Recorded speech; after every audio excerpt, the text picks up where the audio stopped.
I have been asked to do a video on how I made this personal size TN. So what I used is my Singer Heavy Duty. You could do this with a regular sewing machine though. Inserts, printable inserts, and scrapbooking paper. I'm using scrapbooking paper that is from Hobby Lobby. You will need 2 pieces if you want the inside to be the same as the cover. I mean, what you could do is just do like 1 piece this color, 1 piece this color.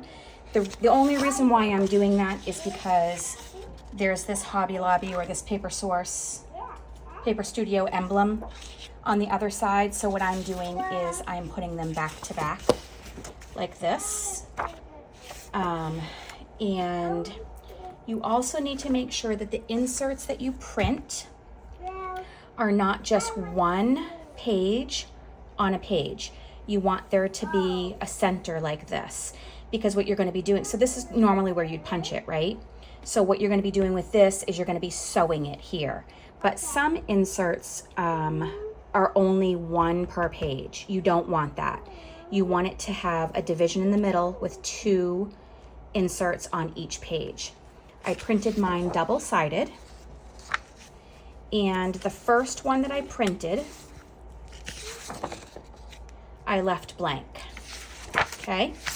So in order to do 3 months, so you'll have 12 weeks, what you want to do is you want to print 1 page that is blank on the other side, and then you're going to want to print 6 copies of double-sided. Okay, that's going to give you 12 weeks. And what you'll need to do is this page is going to go into the book, oops, like this. And I'll show you. So you're going to fold it like this after everything's cut. This is what it will look like. This will be the inside cover. This will be the blank page, and then you'll be able to flip pages like this, okay? So let's get started. So remember, I said the first thing that I was going to do was I was going to cut this down, right? So what we need to do is first, these are going to be back to back, and then I'm going to fold them right in half. Okay, so they look like this. Next, what I'm going to do is I'm going to take my cutter. Now we know, or maybe you don't know, personal inserts from top to bottom are 6 3/4 inches. So what I'm going to do, these inserts don't have cut lines, and I also don't know where they're from. They're really old. I don't know who I got them from. So I apologize about that. So I'm going to cut some off the top, and then I'm going to flip it around, and I'm going to line it up to 6 3/4 here. Okay? So then I'm going to cut this off of the bottom. Oops.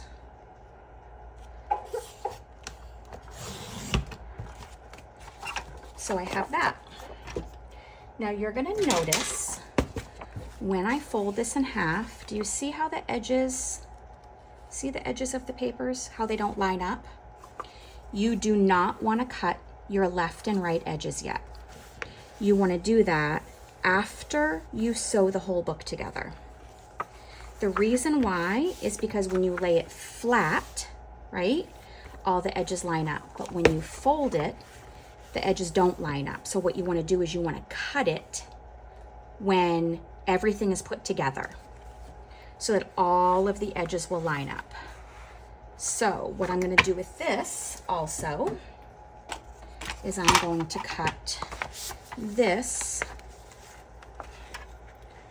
to be 6 7/8 because I want it to be a tiny bit bigger than the inserts themselves, so that when I put this in here,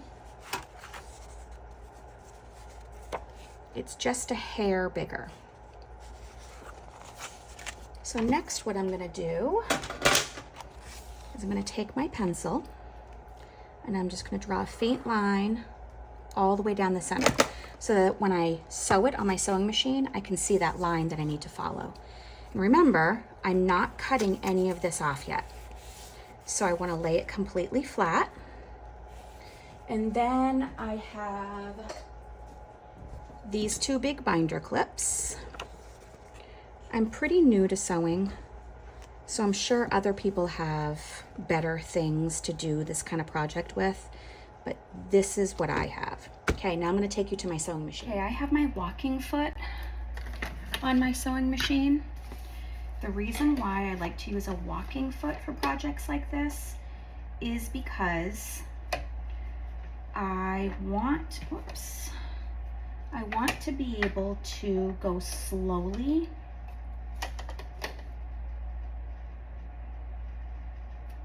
and much more carefully than I would with a regular foot on a sewing machine. So let me show you. So this is a walking foot. It's a little bit different than a regular sewing machine foot.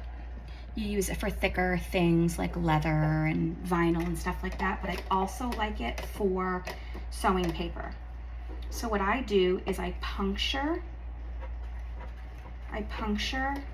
my insert and I walk a few steps with my wheel on the side, just so I can make sure that I get started that way. And then I will slowly sew one way,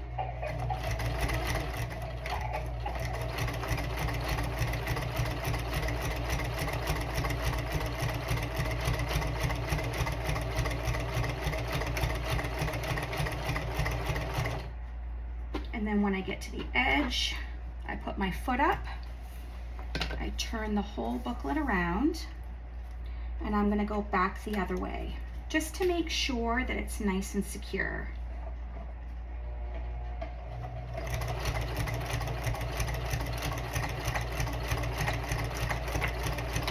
I can also take these clips off now. Whoops.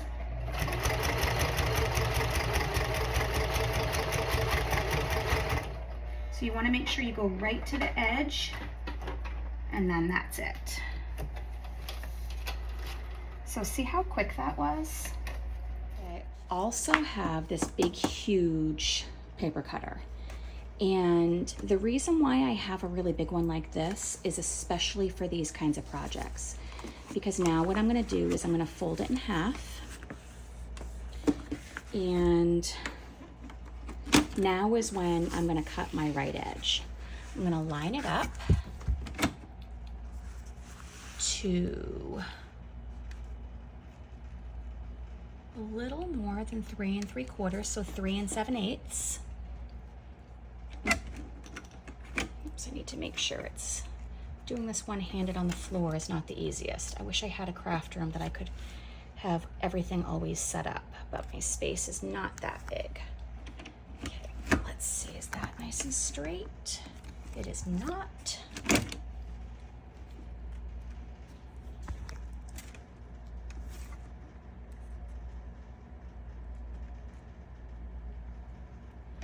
Okay, that's nice and straight. And then you'll see why I use this.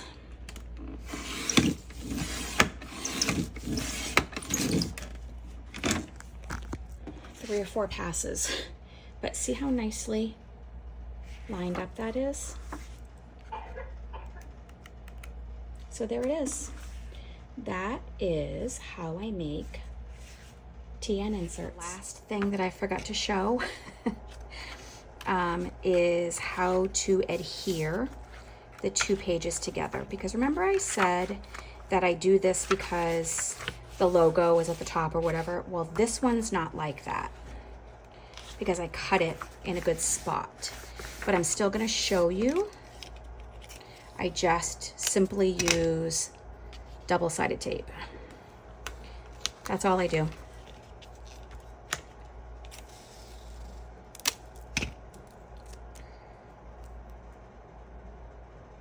And then it will be complete. So that is it. So that this is now stuck together. And then I'll do this side. So thanks for watching my video. I hope you enjoyed.